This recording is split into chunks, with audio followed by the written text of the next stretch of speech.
and this here may be tough to you. Snack cake to me, yeah, more hostess. This been overdue forever. Asked me when it was dropping, said never. Should've made you cut the feta, but I designed it Freemason Margiela. What's good, Shellitronnn here, the most woke, no joke, and I'm back again with a brand new video. And I'm gonna keep it a bold Bray biscuit. This news that I saw just earlier today isn't really the most exciting news. It's really good news for the Panthers, but it actually brings up more questions than it does answers. And usually when someone says that, they mean it in like a negative kind of way, like, oh man, I got this answer, but I replaced one question with 3 more questions. But I think the questions that this recent news introduces are actually really good questions, but I'm getting a little bit ahead of myself here. Throw up this tweet right here from Adam Schefter saying, before becoming a free agent this offseason, Panthers tight end Chris Manhertz agreed to a 2-year deal with Panthers per Sean Stellato.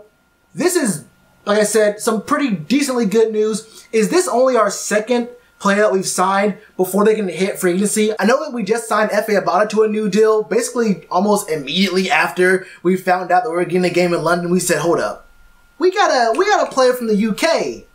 Let's go ahead and re-sign him for this London game. And honestly, even if FA doesn't produce at a high level, or even really a moderate level, I think his story and his origins alone will offset more than enough in things like PR, marketing, especially with that London game. So that's pretty cool. But this Chris Manhertz signing is actually pretty big news for a number of reasons. First off, we understand who he is. He's a tight end, but he's a blocking tight end. That's the biggest thing to actually remember and retain in your mind here. This isn't a guy that's going to replace Greg Olsen. This isn't a guy who's going to unseat Ian Thomas for getting his reps and his progression as a young second-year player in the league. This is a guy who's going to really help on the edge, maybe look at some of those linebackers who might be rushing in. And honestly, I wouldn't be too opposed to seeing him in more shotgun and pistol sets in the backfield with Cam to bring just a little bit more of that protection back there. I think we all saw just how good CJ Anderson was at blocking out of the backfield, and I think that Chris Manhertz can have that role and more. But wherever Chris Manhertz is, he is always going to be a factor in the blocking scheme. So this is a really good pickup. But like I said, it does bring up more questions.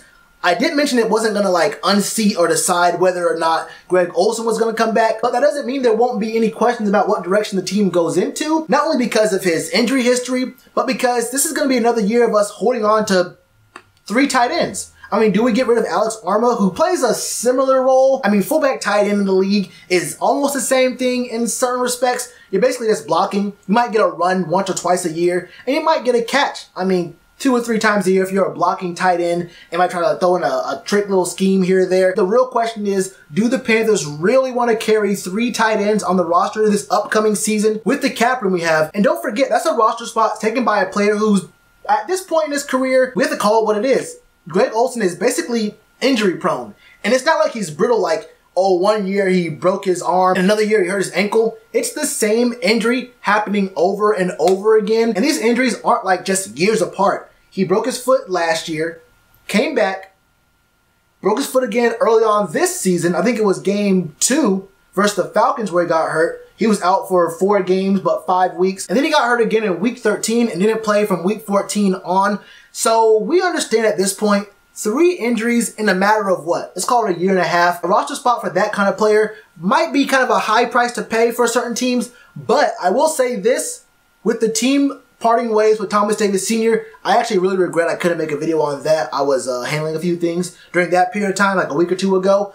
But to me, I think that was the team actually making a statement on this exact issue. Look, I think we all understand that there were 2 old guys on our team. One's borderline injury prone and the other's basically lost a step over the years. He got injured, suspended. Are those 2 things connected? I'll leave you to connect all those dots. But the real issue here, and the way that Thomas Davis Sr. and Greg Olsen are connected here, is that the team had to decide, the Panthers had to decide whether they wanted a veteran leadership voice for the linebacker group in Thomas Davis Sr., or if they wanted a veteran leadership voice for the offense/tight end unit in Greg Olsen. And I think they made the right choice in going for Greg Olsen. Now, is Greg Olsen a better tight end than Thomas Davis Sr. is a linebacker? That's debatable, and I honestly don't know the answer to that question. We can go into stats, but how comparable are the 2? Impact, all that kind of stuff. Kind of hard to get into it, but the linebacker core still has Luke Kuechly, and there's still some pretty strong prospects here and there who've been in the league for a while now. Shaq Thompson, I mean, David Mayo's coming along. If we assume the Panthers only wanted to use 1 roster spot on basically having a player coach where they're not going to get all the reps or even a majority of the reps, but they want to have that voice in the locker room, that guy to guide that position group. I think it was a smarter move to go for Greg Olsen. So I think we'll see a lot more out of Ian Thomas as a receiving tight end who actually can block too. Don't sleep on Ian Thomas's blocking. After Greg Olsen went down with that first injury of the season early on in the year, we thought we were going to see some really big strides from Ian Thomas. Like, okay, he has a chance now. He can step up, immediately get reps, and start putting in work and producing for the team. We didn't really see that on a pass catching level, but his blocking was really great early on in the year. Runs to his side were usually successful. I saw a lot of good things out of Ian Thomas's blocking, but we actually have a third versatile tight end in Chris Manhertz. We all know he can block, but do y'all remember week 15 when he caught a pass from the best quarterback in that game? It was up against the Saints, and I did not misspeak there. The best quarterback in that game was Christian McCaffrey. I mean, Cam couldn't do anything. Drew Brees played like he lost all of his powers from being away from the dome for too long.